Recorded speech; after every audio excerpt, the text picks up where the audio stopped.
Hi, Jeff Gadick here from Leisure Group Travel. We are in Atlantic City, New Jersey at the Receptive Services Annual Association Summit. With me is Jonathan Zuck from Amadeo Travel Solutions. Jonathan, how are you doing today? I'm good, thank you. How are you? Very good, very good.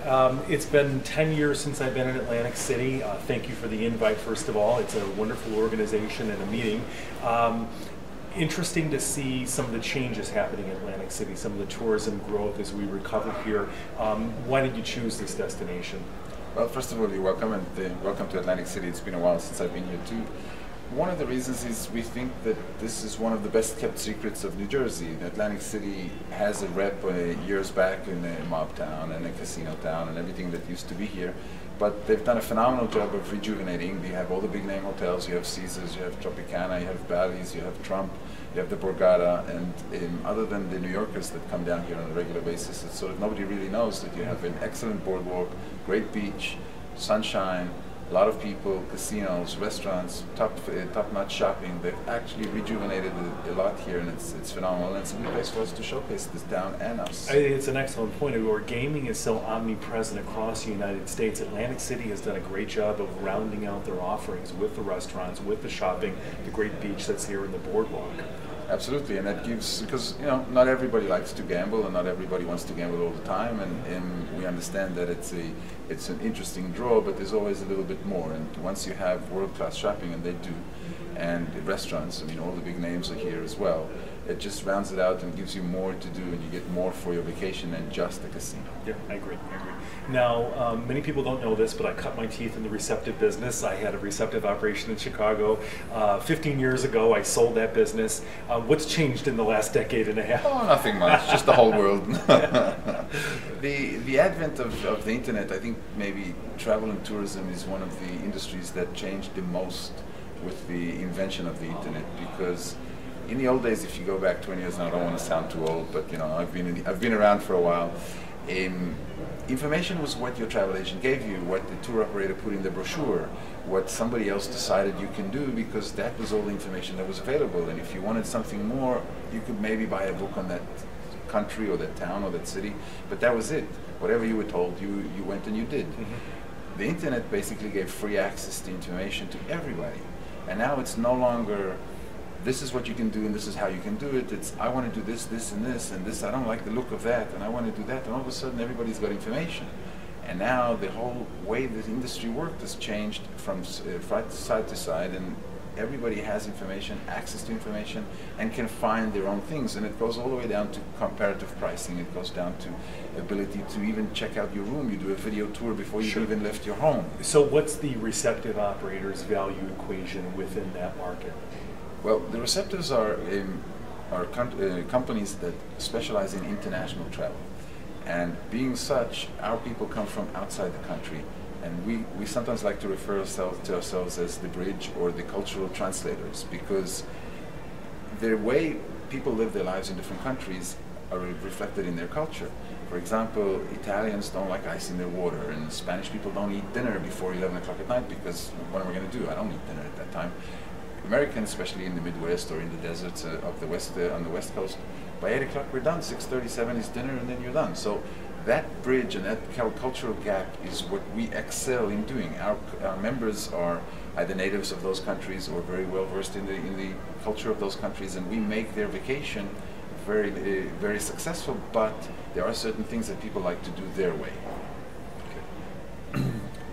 Go ahead. In the topics yesterday, your presentation, U.S. Commerce Department talked about the rising tide of international travel to the U.S.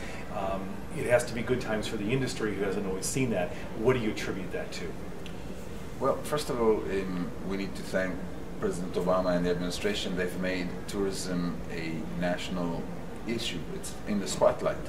We are the only industry that's enjoying a trade surplus right now. Mm-hmm. We are an export industry. We bring foreign currency into the country. That is already a huge plus. We create jobs. We create things that the country needs in order to grow its economics. All that spotlight is good, but they've also made the effort and made huge strides in improving the visa processing, improving the movement through the airports, making it more accessible, bringing it out in the open, and they've created something called Brand USA, which is an organization to market the country. First time ever. First time ever. And America traditionally never had an organization or a secretary of tourism or something that would market the country to the world.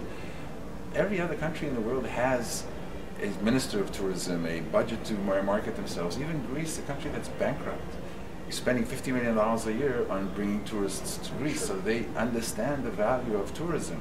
So for the first time ever, we have Brand USA. For the first time ever, we're in the spotlight. We have the backing of the president. We have legislation. We have a national tour and travel strategy with a roadmap on what to do and how to do it.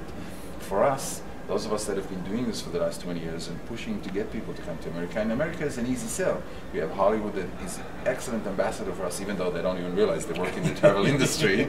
But the movies that they sell, everybody wants to go and see where this movie happened, where this happened, this TV show.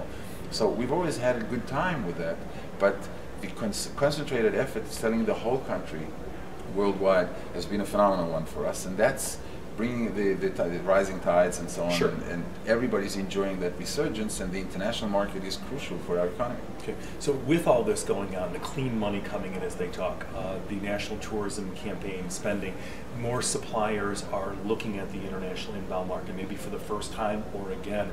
What's the argument for RSAA? What value equation do you have for suppliers and working with them?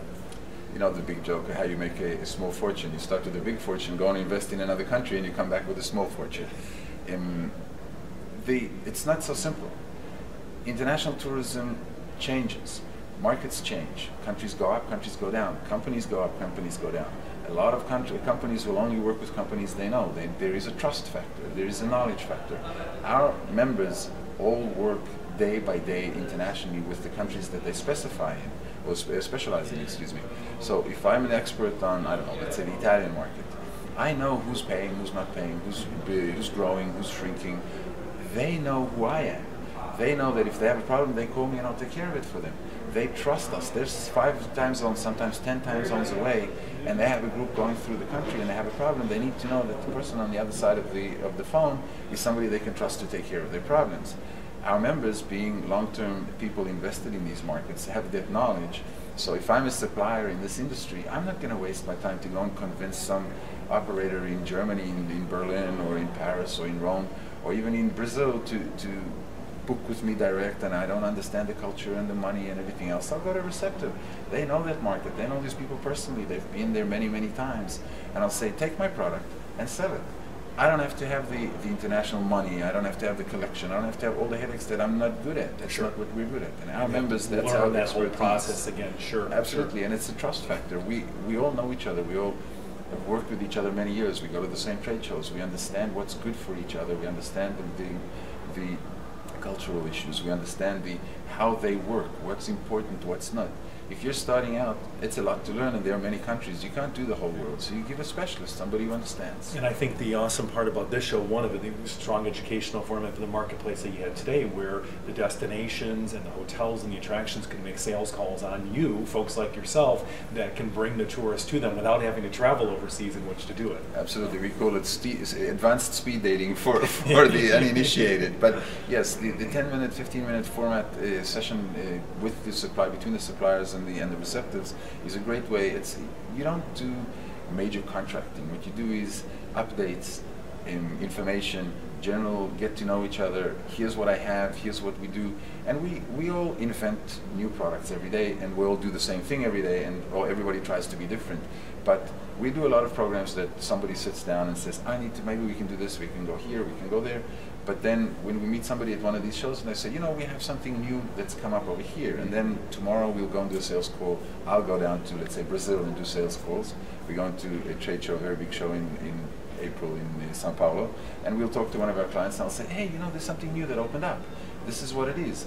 Maybe you're interested in putting it in your program. So something that I'll meet with somebody over here, which something new and maybe not big enough for me to go down to Brazil for, but it's in the constellation of everything else I do, it's another added value. I agree. That's the difference. And in kind of going full circle with how we started this, as big as this industry is and how much technology drives it, at the end of the day, it's usually 2 people having a conversation that get more things done than any series of emails or websites or social media. It's still a people business. It's hard to explain, and I tell the people that are close to me that I do most of my work in the bar, and I know it sounds like I'm an alcoholic, but it's not exactly.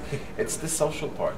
Our industry, at the end of the day, is a very social industry, and it's not anything more than you can buy a hotel room from 50 different companies and you'll probably get the same room, and maybe there'll be $1 difference in the price. That is not a problem. You don't need me for that, I don't need you for that, everybody's happy. But when you have a problem, you need to know that you're going to call somebody that's going to take care of you, and that relationship comes from eating and drinking and just socializing. So all of our trade shows and all of our missions are always heavy on the social part, and they're important, the business part as well, and it works differently in different markets. In certain markets like Germany, the price and the structure and the contract is more important.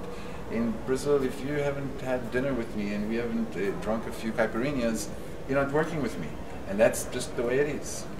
Well, I certainly appreciate your time this morning, and it's a great show.